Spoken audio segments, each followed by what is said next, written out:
kayaknya gue memilih untuk memaafkan deh. Wah, bencinya setengah mati kan. Netizen ini kadang lebih baper, padahal pernikahannya juga belum tentu lebih baik daripada yang selingkuh ini kan kadang musingin ya. Tapi siapa lagi dok, siapa tahu dengan saya menunjukkan lebih baik ya, moga-moga ada kuasa Allah lah ya. Sampai satu titik ya mungkin harus dia sendiri yang ditabok sama kenyataannya. Dapat kasus yang jadi karena mereka dari keluarga yang kurang mampu, serumah tuh satu kamar, orang tua sama anak. Jadi mau nggak mau dia melihat ketika orang tuanya melakukan namanya kebutuhan seksual. Berarti dia nge-seks di situ juga ya orang tuanya? Iya kan, mungkin berpikir anaknya tidur, taunya anaknya cuma kucek-kucek mata doang belum tidur. Akhirnya melihat sesuatu yang harusnya dia nggak lihat. Oke, halo guys. Baru-baru ini ada kasus di mana ada seorang perempuan 13 tahun yang diperkosa sama 4 remaja lainnya, dan juga banyak sekali kasus-kasus yang rasanya tentang sex education yang mungkin di keluarga kurang diajarin ya. Ada beberapa yang lagi hot juga nih, ada anak SMA yang mungkin melakukan hubungan seks dengan gurunya sendiri dan direkam juga sama temennya. Itu kan sangat menyedihkan ya, dan ini hanya 2 dari sekian banyak kasus-kasus yang sebenarnya sangat menyedihkan, apalagi itu dilakukan oleh anak-anak yang belum cukup umur.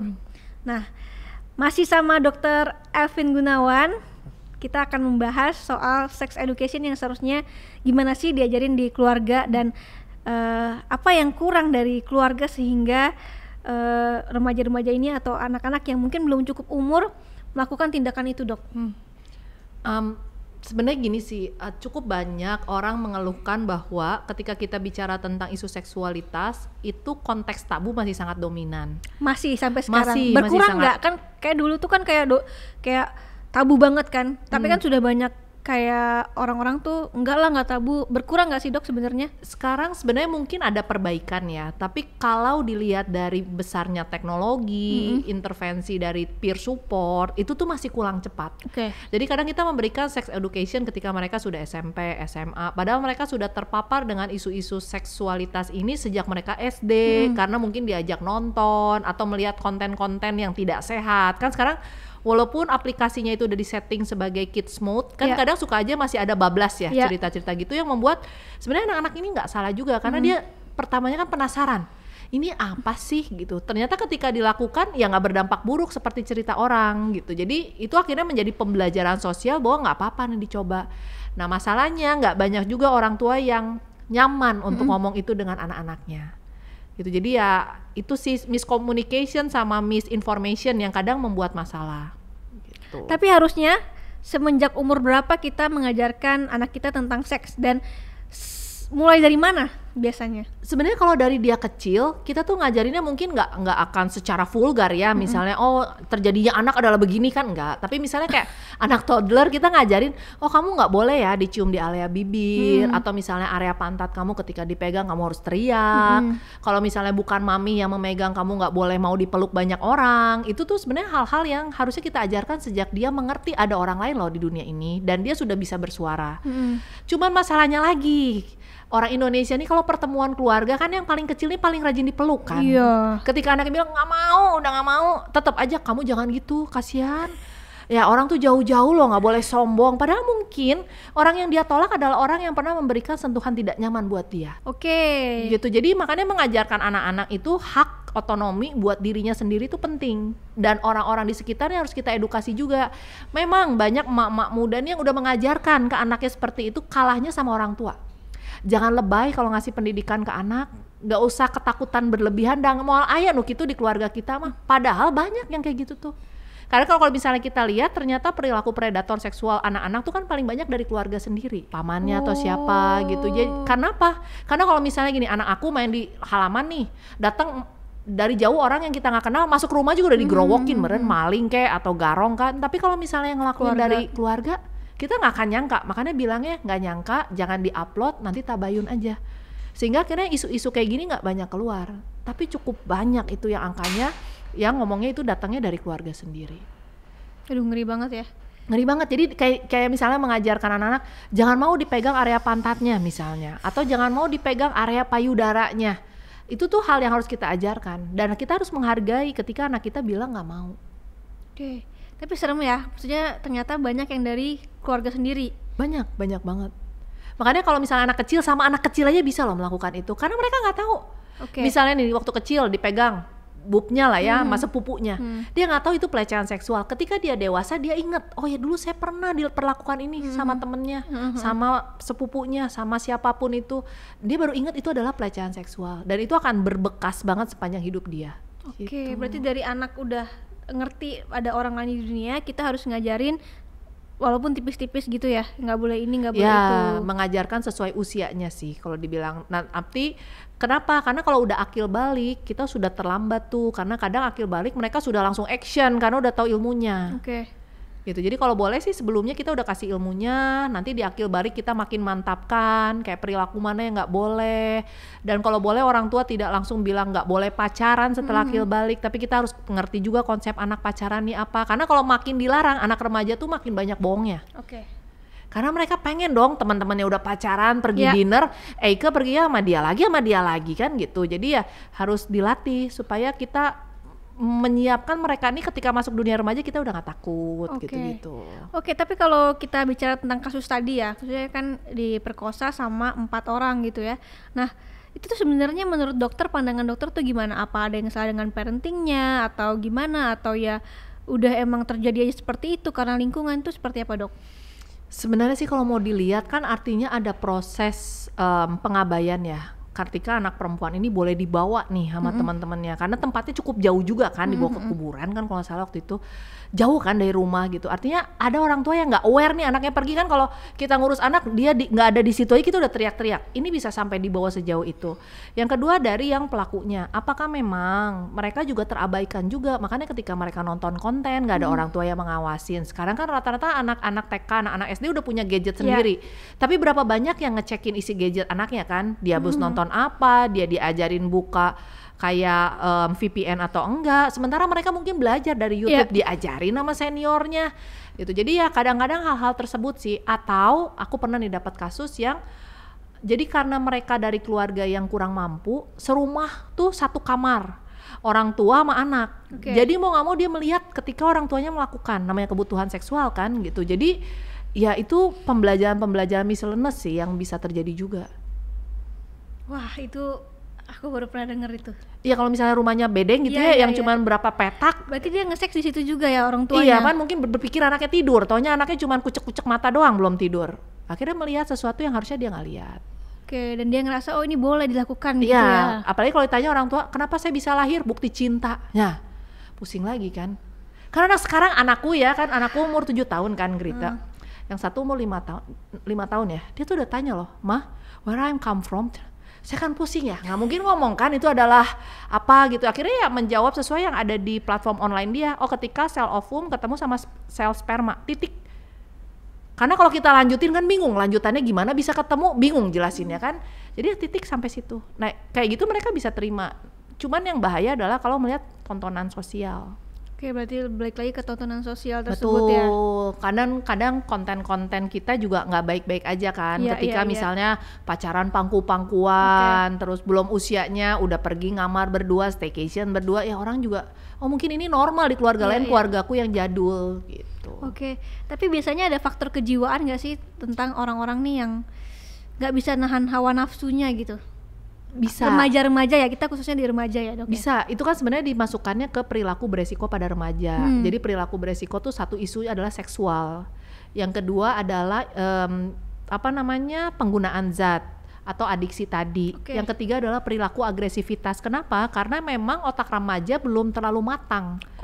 Jadi dia tuh memang area otaknya yang matang itu lebih dominan oleh emosi atau kita sebutnya amigdala.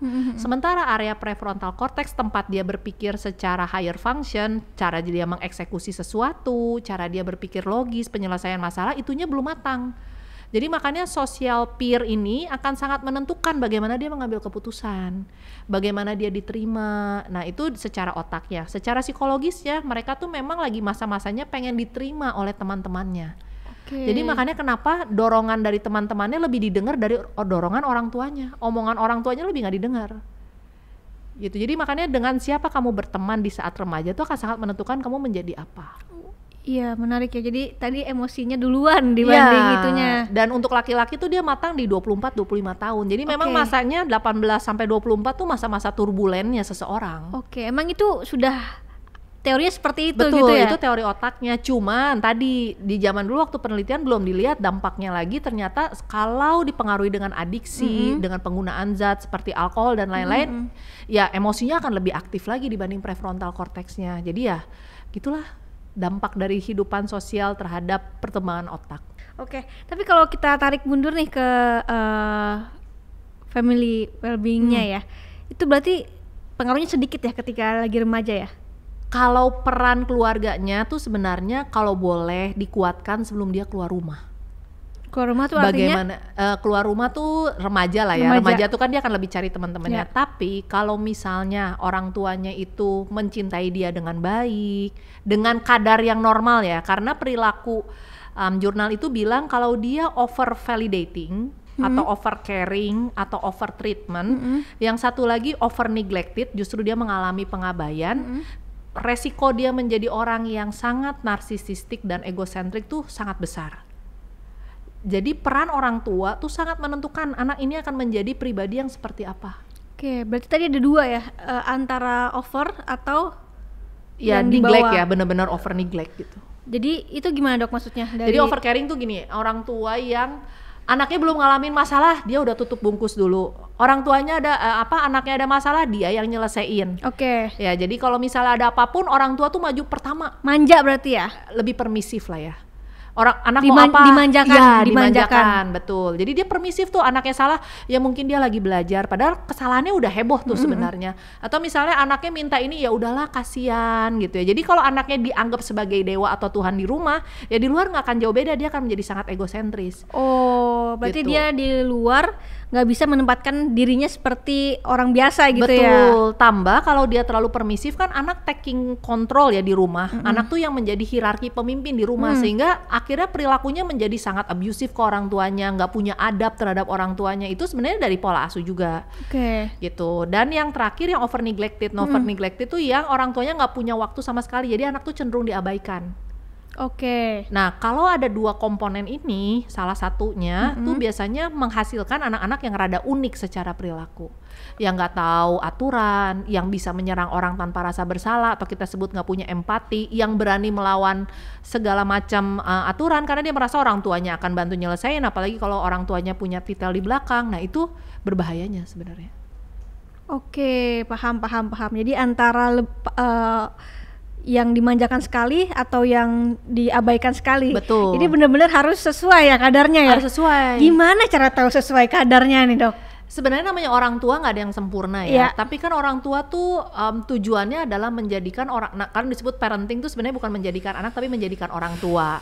Nah, kita tuh harus belajar juga tahu ini kalau di orang normal wajar nggak sih melakukan ini.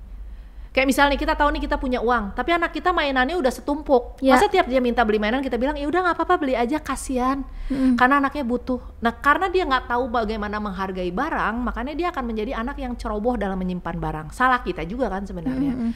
Misalnya dia melakukan kesalahan, dia nggak minta maaf, suatu saat dipukul orang lain. Masa kita datang ke sekolah marahin anaknya, tapi kita bisa lihat kamu salah, temanmu salah. Jadi kita nggak over dalam memvalidasi apapun yang dia lakukan, seakan-akan yang dia lakukan tuh selalu benar. Berat Gitu. Jadi juga sebenarnya tapi ya. harus nilik diri sendiri, dan balik lagi ya, namanya parenting tuh sangat-sangat personal kalau aku bilang. Jadi ya tergantung sepakatnya kita sama pasangan kita seperti apa. Gitu. Iya, tapi kan kayak mungkin pembenaran nih ya dari orang-orang yang di nonton itu kan sayang banget, nggak tega sama anaknya.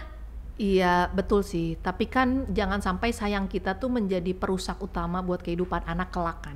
Kan kita hidup tuh paling lama berapa tahun lagi sih, ya. tapi kan anak ini kalau digaplok orang juga kan nggak lucu ya. Buat kita kasihan, tapi pigaplokeun batur kan juga kasihan. Atau misalnya karena kita membuat ego dia menjadi Ya. sangat tinggi, sehingga dimanapun dia berada jadi public enemy, kan Oke. kasihan juga hidup dia gitu. Untuk parents-parents yang di luar sana yang mungkin sekarang nih baru dengar kita podcast atau baru melek tentang ini semua gitu ya. Nah, ketika dia sudah akhirnya sebelumnya sudah melakukan hal yang tidak baik tadi, terlalu dimanjakan atau terlalu diabaikan, harus seperti apa kalau anaknya sudah remaja? Sebenarnya kalau parah banget perilakunya, bawa aja ke psikolog atau ke psikiater. Kalau aku mengedukasi anak remaja, orang tuanya tuh wajib ikut. Karena mau nggak mau yang membentuk dia orang tuanya kan. Selama orang tuanya nggak mau berubah, psikiaternya juga nggak bisa ngapa-ngapain. Gitu. Jadi ya memang mereka harus datang juga untuk mendengar, karena ada beberapa bapak-bapak yang ya terserah ini anak gua, oh ya sudah, toh bukan anak saya juga Pak, kalau anak bapak mau kayak gitu ya nggak apa-apa. Ada yang ibunya ngebelain anaknya terus gitu juga ada. Terus sampai satu titik saya bilang, lalu tujuan ibu bawa anaknya berobat buat apa Bu? Kalau ibu merasa bahwa parenting ibu lah yang terbaik dan nggak mau dikoreksi sama sekali, tuh biasanya baru diem tuh orang tuanya. Padahal anaknya udah kacau balau, dimusuhin semua orang, pelaku bullying ke orang lain, karena ya nggak punya empati, orang dia selalu number one gitu. Jadi ya yang kayak gitu-gitu tuh kadang lebih sulit menghadapi anak remaja. Kenapa? Karena biasanya satu keluarga harus berobat. Berarti ujungnya bisa ke dokter juga gitu ya? Ya, atau yang orang tuanya, biasanya orang tuanya sadar sih, saya itu banyak luka masa kecil Dok. Jadi saya nggak pengen anak saya mengalami itu gitu. Jadi moga-moga sih yang nonton nih bisa sadar bahwa kalau Anda nggak baik-baik aja, anak itu bukan obat. Justru Anda harus mengobati diri Anda sendiri supaya proses pembentukan anak Anda tuh menjadi lebih baik. Tapi susah nggak ngurusin remaja? Susah. Sebenarnya susah. Lebih susah orang tuanya sih sebenarnya. Oh iya? Iya, lebih susah lagi ngurusin remaja yang jatuh cinta. Itu susahnya setengah mati. Tapi dokter berarti pernah ya ada remaja sama orang tua yang konsul gitu, pernah ya? Pernah. Nah itu gimana Dok? Maksudnya apa kan kalau remaja kan kayak susah banget tuh untuk karena kan dia juga masih yang tadi kan emosinya mungkin lebih banyak gitu ya, tapi masih lebih susah orang tuanya. Lebih susah sih, kadang remaja tuh kalau kitanya mau mendengarkan, terus kita bisa satu frekuensi, dan kalau ngomong mungkin bahasanya bahasa mereka banget lah ya, kan kalau dia ngomongnya pakai bahasa gaul, kita pakai bahasa EYD juga nggak nyampe kan sebenarnya. Tuh mereka mau loh mendengarkan. Nah cuman keluarlah orang tua yang, Dok kenapa ya anak saya lebih mau dengerin omongan dokter daripada omongan saya. Jadi saya nitip ya Dok ya, nanti anak saya tolong diomongin. Lah ya orang tuanya siapa Bu? Saya bilang gitu kadang. Kalau ke saya mah ngelawan terus, ya iya Bu. Coba kita praktekkan ya, ibu ngomong sama anak gimana? Ya ibunya ngomong gitu, kamu kok gak mau beres-beres kamar sih? Udah umur segini masih gak bisa beres-beres kamar? Ya iya, anaknya meledak. Coba dibilang Bu, bilangin ke anaknya ya, besok kamu beresin ranjang, daripada mainan kamu digeser sama orang lain, kamu yang beresin sendiri biar gak kesulit. Mau loh beresin kayak gitu. Jadi cara kita ngomong ke anak remaja ini nggak bisa kayak cara kita ngomong ke anak lagi toddler. Itu harus belajar seumur hidup ya berarti jadi orang tua itu belajar ya? Seumur hidup, dan tiap fase anak tuh tiap belajar. Jadi harus hati-hati juga. Anak-anak juga jangan terlalu banyak nonton konten parenting. Terus dia bilang, mak gua kok nggak ada lembut-lembutnya. Ya mak lu dibentuknya sama zaman perang. Kagak ada yang lembutnya, yang ngomongnya lembut gitu. Jadi kadang ekspektasi masing-masing tuh berbeda ya. Ekspektasi orang tua yang terlahir di Gen X, boomer itu kan pengennya anak tahu sendiri, tahu diri, ngertiin gitu ya. Anak Gen Z nih kan merasa karena lihat ilmu parenting keluar kalimatnya kan, gue juga nggak minta dilahirin kok. Nah berharap orang tuanya yang mau turun gunung nggak mau bisa atunya, gimana caranya? Udah susah. Kadang kalau dipikir orang tua saya nggak ada waktu buat saya. Lah tapi orang tuanya memang dua-duanya harus kerja, karena kalau nggak kerja nggak cukup tuh uang keluarga. Nah anak-anak tuh kan nggak ngerti. Nah jadi kadang point of view kita kepada orang tua kita juga mesti diperbaiki sih. Gitu. Dan itu butuh orang ketiga seperti psikiatri gitu lah ya. Iya, tapi kalau biasa sih malah bercandaan sih sama mereka sih. Aku bilang ya iyalah, kalau gue jadi emak lu ya, dikasih sama bapak lu duit gepokan, gue mending di rumah ngurusin lu, nganterin sekolah, besoknya nyalon, besoknya lagi arisan, besoknya pengajian ya, daripada ngurusin kantor dimarahin bosnya. Ya itu tuh baru mereka ngerti, oh berarti berat ya Dok kerja, ai kamu ya gitu tuh biasanya. Kan nggak mungkin ada pohon duit di belakangnya dioyak. Kalau dioyak mah ya semua juga pengen di rumah lah, aku bilang gitu. Iya benar. Oke, nah dokter kan udah banyak menangani kasus-kasus remaja dan juga orang tua. Paling banyak tuh kasusnya seperti apa Dok? Konflik sih. Konflik karena komunikasinya nggak nyambung. Itu yang pertama. Yang kedua, ekspektasi orang tua ke anak itu ekspektasinya kayak boomer lagi ngebesarin Gen Y atau zillennial itu yang dengan melotot aja harus udah ngerti apa yang dilakuin. Anak sekarang tuh nggak bisa. Kan kalau dulu orang tua kita melotot kan kita udah ngerti ya. Oh ya harus beresin ini, beresin itu. Anak sekarang kan nggak bisa. Kita harus arahin karena mereka memang butuh pola pengasuhan mentoring. Gitu. Misalnya kayak ngajarin, kan kalau zaman aku mungkin ya keluar bambu runcing tuh kan udah tahu Iya. waktunya duduk di kursi belajar tuh buat besok. Anak sekarang kan nggak, kalau nggak diingetin dia asik main gadget. Jadi ya memang membentuk rule itu harus dari sekarang. Nah orang tua tuh cenderung abai karena tadi kerja mungkin, atau ngerasa anak harusnya bisa ngertiin sendiri. Sehingga ketika anaknya remaja berharap harusnya ngerti dong beresin kamar sendiri, bantuin emaknya nyuci sama ngepel, bantuin masak makanan makanan malam. Kan nggak ngerti karena nggak pernah diajarin gitu. Jadi benar-benar harus komunikasinya ditingkatkan ya. Betul, dan harus dikasih aturan. Harus dikasih aturan. Harus punya aturan yang jelas dan tidak berubah-ubah. Jelas dan tidak berubah-ubah. Jelas dan tidak berubah-ubah, karena biasanya nih sama bapaknya nggak boleh ngerayu ke ibunya dikasih, sama ibunya nggak boleh ngerayu ke neneknya dikasih. Nah jadi harus punya aturan yang valid untuk semua orang di rumah. Oke, ini note banget ya buat aku juga. No, apalagi ini yang sekarang banyak nih konflik nggak boleh pakai gadget. Ya. Tapi bapaknya di rumah lagi makan malam pun buka laptop lagi rapat. Oke. Padahal bapaknya ngomong nggak boleh makan malam adalah waktu keluarga, nggak ada yang mengeluarkan gadget, semua ikut nih. Cuman bapaknya yang spesial, itu pasti berontak anak. Oke, jadi apa yang kita ajarkan ke anak harus juga kita lakukan. Betul, itu yang sulit sih sebenarnya. Betul. Kayak ini aja ya, sesimpel kayak anaknya nggak boleh ngerokok tapi dia ngerokok. Nah, betul. Kalau mau ngudut bareng kan gitu. Iya. Itu yang paling susah ya kan, anak juga orang lu aja ngerokok gitu kan, intinya gitu kan. Iya, nanti kan ngomongnya gini, kagok soalnya papa mah udah umur segini susah berubahnya, kamu Iya. itu udah nggak berlaku sih. Udah nggak bisa ya sekarang ya. Oke, berarti sebenarnya permasalahannya tuh antara gap antara anak sama orang tua ya. Betul. Berarti bener nggak kalau misalkan kan banyak nih ya orang-orang nikah cepetan biar punya anaknya nggak terlalu jauh sama anaknya umurnya. Iya. Nggak juga kan? Biar Sweet 17 masih glowing, shiny, Iya. shimmery, splendid gitu ya. Nggak juga sih. Menikahlah saat kamu siap dan punya anaklah ketika kamu siap juga. Karena itu dua komitmen yang berbeda juga kan ya. Susah. Kadang-kadang kita ketika kan sebenarnya tahapan pernikahan kita tuh cepet ya. Nikah 2 tahun baru juga kenal pasangan kita kayak apa, kita harus sudah beradaptasi lagi dengan pola mereka menjadi ayah, pola mereka menjadi ibu. Nah, itu menjadi challenging lagi. Jadi ya kalau memang belum settle sebagai couple, nggak usah lah. Dan punya anak tuh kan harus dipersiapkan ya, gitu. Ekonomi jelas. Kedua juga tempat shelter yang aman buat mereka. 3 kan anak-anak tuh butuh orang tua yang mampu saling mencintai dan memberikan cinta. Yang keempat juga support sistemnya juga mesti sehat. Jadi ya memang banyak hal yang kita perlu diskusikan.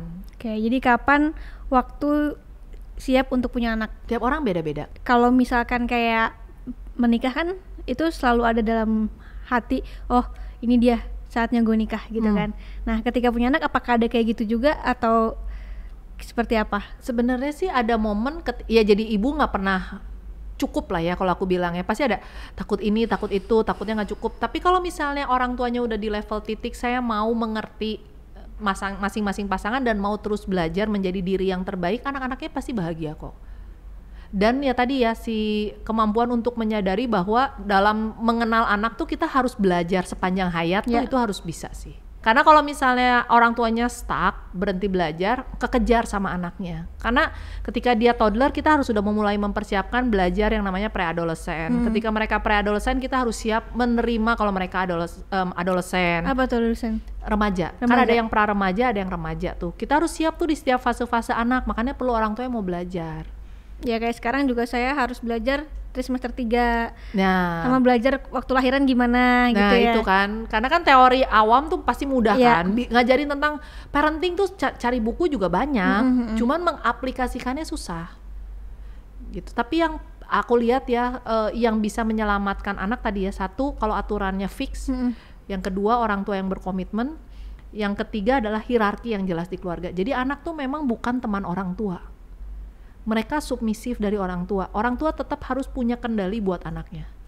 Iya, karena banyak yang sekarang ngerasa bahwa nganggep anaknya harus kayak teman, biar dia bisa cerita apapun. Iya, tapi kan di level tertentu, kalau di remaja aku bilangnya bukan sebagai teman, tapi kamu bisa menjadi shelter aman ketika anakmu ada masalah, dia mau cerita ke kamu. Oke. Karena kalau aman dia manggil kamu bahasa kasar, kamu cuman ya udahlah namanya anak remaja, ya nggak bisa lah, itu mah hadiahnya cabok kan gitu. Jadi kita harus mengajarkan anak mana hal yang memang dia beradab untuk melakukan itu, berakhlak untuk melakukan itu, dan mana yang harus kita jaga baik-baik, yaitu marwahnya sebagai orang tua yang harus bisa mengontrol, harus bisa mengarahkan, mementor, mengasihi, menyayangi, sehingga akhirnya ketika anak ada masalah apapun, dia merasa orang tua adalah rumahnya. Oke, ini kan tadi dokter bilang bahwa kalau generasi sekarang udah nggak bisa tuh kayak dulu, yang diplototin aja udah tahu. Kalau kita, saya lihat mama saya begitu, udah diam aja gitu. Oh tahu ini nggak boleh gitu ya. Kalau sekarang kan nggak bisa kan. Nah tapi mungkin banyak orang tua atau ibu atau bapak yang nggak aware tentang oh anak itu nggak bisa kayak dulu lagi gitu kan. Nah itu apa tuh yang harus dipelajarin sama orang tua, dan bagaimana sih cara ngomong ke anak-anak mungkin yang sekarang udah Gen Z ya berarti ya. Abis Gen Z ada mungkin beta ya, belum ada sih namanya. Belum ada beta, tapi mungkin beta kali ya. Abis Gen Z, Alpha. Udah sekarang Alpha lagi Alpha nanti nih. ya. Oke, nah itu gimana? Gen Z aja udah banyak yang ini ya, Mumet ya. udah banyak. Kalau bisa dibilang di media sosial tuh banyak yang komplain ya. Apalagi Alpha, abis itu Beta. Nah, jadi sebenarnya sih balik lagi ya, ketika kita melihat anak sebagai anak yang memang harus belajar, harus mengeksplorasi hidup, dan kita punya kemampuan komunikasi yang baik, harusnya sih dinamika pasti ada, tapi nggak bikin kekacauan. Yang paling banyak dikomplainin ketika lagi konsul adalah orang tua yang adu nasib. Jadi tuh dia selalu ngomong gini, zaman mama dulu ya, kalau dulu sama Eyang, kalau dulu sama Mbah Kung gitu nggak akan berani nih kayak kamu gini. Jadi kalau misalnya orang tua tuh melihat anak sebagai anak yang lagi bertumbuh dan berkembang, titik. Jadi jangan dia, kalaupun dia perlu tahu nasib kita ya cerita aja lah ya, tapi tidak menjadikan itu sebagai baseline kita untuk men-treat dia.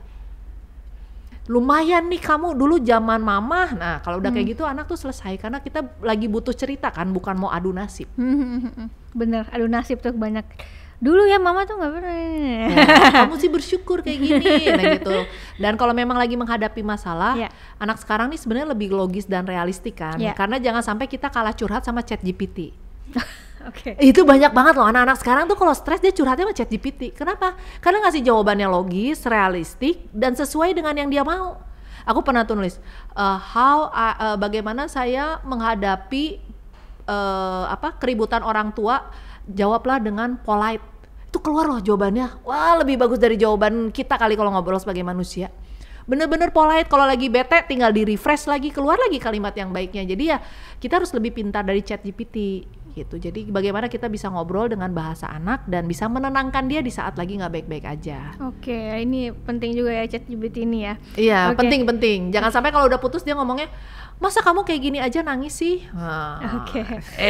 Oke, jadi mendingan cerita kalau soal perselingkuhan, mendingan cerita ke ChatGPT atau ke temen yang suka ngomporin? Jangan ya, ke psikiater. Nanti kalau keluar loh, kenapa ya kalimat ChatGPT ini keluar di algoritma suami saya. Oke. Nah kalau bicara soal parenting nih, kan aku sering dengar bahwa ada pembagian tugas antara suami dan istri. Itu benar nggak sih dok? Sebenarnya kan silih saling ya. Jadi kalau misalnya kita mau ngomongin tentang gender, bagaimana seorang memperlakukan orang lain di level value keluarga, itu yang ngajarin tuh sebenarnya para ayah. Gitu ya. Jadi kalau misalnya ibu-ibu tuh memang bagian ngurus-ngurus, memastikan gizi dan lain-lain. Jadi tiap parents tuh sebenarnya punya perannya masing-masing. Jadi kalau misalnya ayahnya abai banget, itu juga bahaya. Karena biasanya orang Indonesia nih kan yang ngajarin adalah ibunya. Kalau sukses itu produk bapaknya, kalau gagal ibunya salah didik. Gitu. Jadi ya sebenarnya enggak. Kalau salah dengan anaknya ya dua-duanya salah. Ada ayah yang cuek dan abai, ada ibu yang terlalu overcaring karena nggak mau disalahin bapaknya. Jadi itu penting juga sih. Dua-duanya harus ada. Aku pengen tanya di luar dari pertanyaan ini. Please. Jadi kan mungkin ada beberapa kasus di mana kan seharusnya nih yang cari uang secara kodrat ya, yang cari uang kan mungkin laki-laki, terus kemudian istri di rumah atau kerja, pokoknya laki-laki tuh levelnya lebih tinggi lah, terus kita juga harus menghormati laki-laki. Tapi kan ada beberapa kasus yang terbalik, yang jadi bapak rumah tangga tapi istrinya kerja luar biasa. Nah itu sebenarnya nggak apa-apa nggak sih dok kayak gitu? Kalau dari ketuker peran ya berarti ya? Tukar peran ya. Kalau dari sudut pandang psikiatri atau ini sih sebenarnya nggak apa-apa loh Grita. selama ibu itu tetap berperan di rumah sebagai seorang ibu dan istri yang menghargai suaminya walaupun dia nggak menghasilkan uang, dan seorang bapak dan seorang suami yang bisa menghargai istrinya dan tidak merasa kecil ketika istrinya yang menghasilkan uang.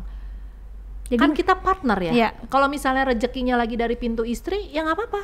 Cuma jangan sampai si suami ini merasa kecil, merasa insecure. Udah gitu menggunakan kalimat itu diulang-ulang di setiap konflik.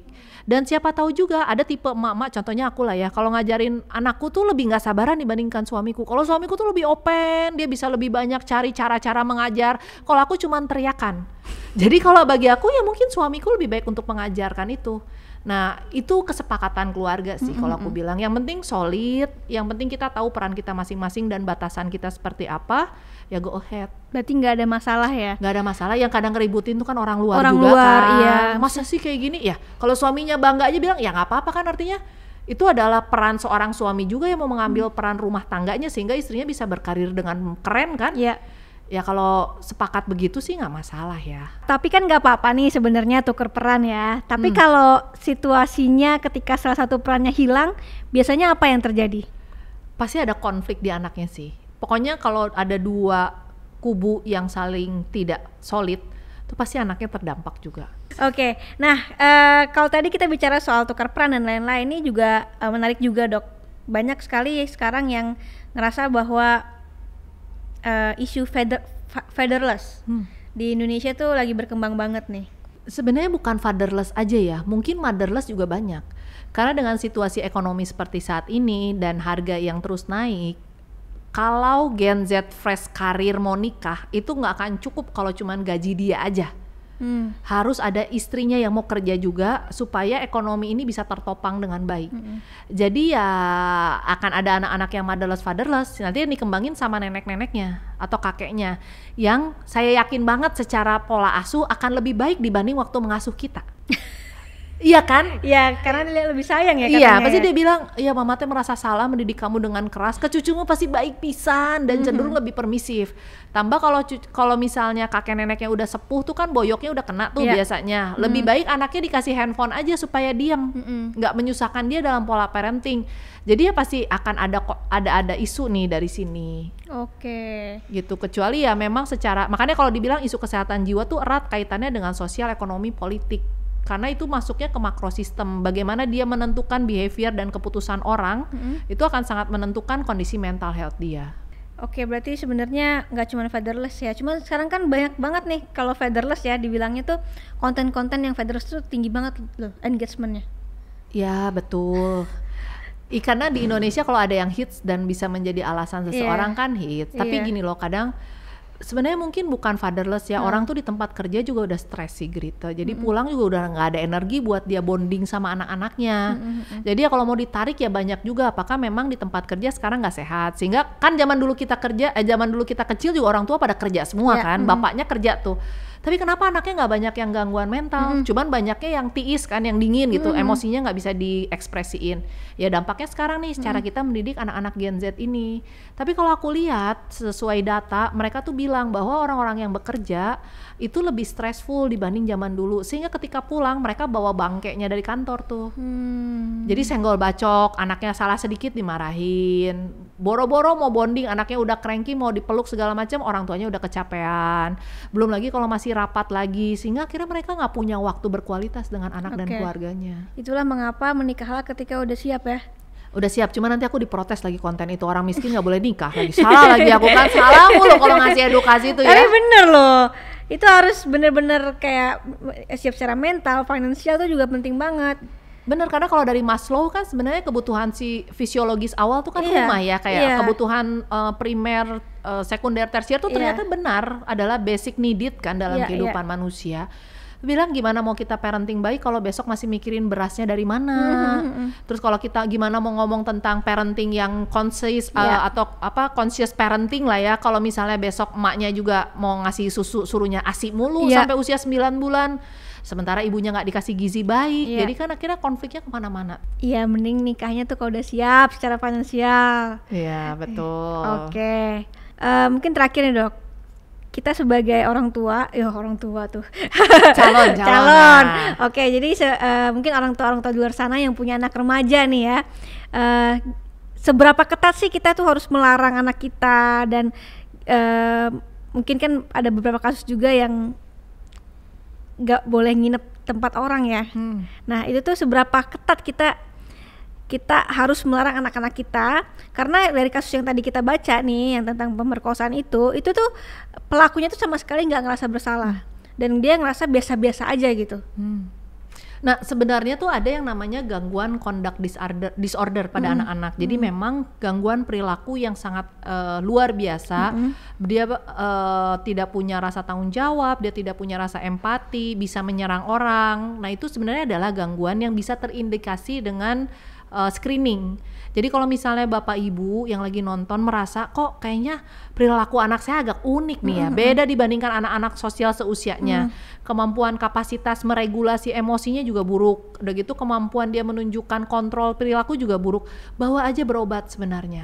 Jangan melakukan pembenaran, ya namanya juga anak-anak, wajar kalau nakal, ya kalau nakalnya anak-anak kan ada batas wajar, jangan menormalisasi juga yang sudah lewat batas wajar gitu. Jadi ajak aja untuk berobat. Nah untuk kemampuan anak mengekspresikan emosi sebenarnya kalau dari buku tuh dia bisa diajarkan dari kecil. Jadi ya memang mereka masih mentah ya cara ngomong marah, kadang mereka nggak ngerti dia banting barang, tapi ketika mereka udah bisa bicara, boleh kok diajarin kenapa dede banting barang. Iya marahnya kenapa. Nah ketika kita mulai mengasah kecerdasan emosi anak tuh biasanya remajanya smooth kok. Oke, Jadi paham. sekarang jangan bilang anak marah nanti banyak masalah. Ya mungkin dia wajar kalau marah karena dia kecewa, dia wajar menjadi cemas karena dia lagi menunggu sesuatu. Jangan dibilang jangan cemas atuh, banyakin bersyukur, banyakin narik napas, yang nggak akan membaik. Justru kita mengajarkan kalau cemas mana yang harus dipikirkan, mana yang enggak. Nah ketika kita punya kemampuan mengizinkan anak-anak berekspresi secara emosi harusnya baik. Jadi memang penggunaan gadget ini memang mesti dikontrol sih, terutama konten-kontennya ya, karena walaupun itu untuk anak-anak ya controlling orang tua harus ada, karena banyak konten anak-anak juga sekarang yang isunya tentang pornografi, pakaian-pakaian yang serba minim, tapi karena dianggap normal dan ketika mereka nonton juga ini kok di anak-anak juga bisa, ya akhirnya bablas tuh biasanya. Iya, dan yang kasus tadi nih yang kita bahas juga di awal itu tuh ternyata si pelaku-pelaku tersebut mau melakukan itu karena mereka habis nonton video porno juga. Jadi memang sangat penting ya itu ya, kontrol dari orang tua ya. Sangat, makanya orang tua tuh harus selalu hadir di setiap fase tumbuh anak dan jangan pernah menganggap bahwa anak yang kecil tuh nggak ngerti. Karena kita nggak ngertinya dia tuh ternyata nanti dia taunya dari temennya, dia taunya dari seniornya, dia taunya dari sengaja nggak sengaja nonton. Dan kalau misalnya kita nggak kasih dia bekal dari awal, ya dia nggak akan punya senjata ya untuk mengatakan itu adalah hal yang salah. Oke, nah ini kita sudah berbicara kurang lebih 50 menit ya. Untuk teman-teman semua yang mungkin sekarang lagi di fase bingung parenting seperti apa, yang belum siap, semoga dengan obrolan kita hari ini teman-teman di rumah juga bisa dibukakan matanya, diperbaiki hubungannya sama suami, sama anaknya mungkin, dan mungkin kalau sudah kelewat batas atau segala macam bisa diperbaikin. Kayak tadi saya lihat-lihat ujung-ujungnya kalau bisa cari orang ketiga ya, maksudnya orang ketiga tuh psikiatri atau psikolog ya, atau psikolog yang ya. Bisa kalian approach lah sebenarnya. Iya, oke. Itu juga perlu kerendahan hati juga di antara suami dan istri untuk mau belajar terus ya dok ya, mau belajar terus, mau memperbaiki hubungan dengan baik gitu. Oke, terima kasih dokter sudah mampir, sehat selalu. Amin. Moga-moga lancar ya lahirannya amin, dan menjadi anak yang sehat. Amin.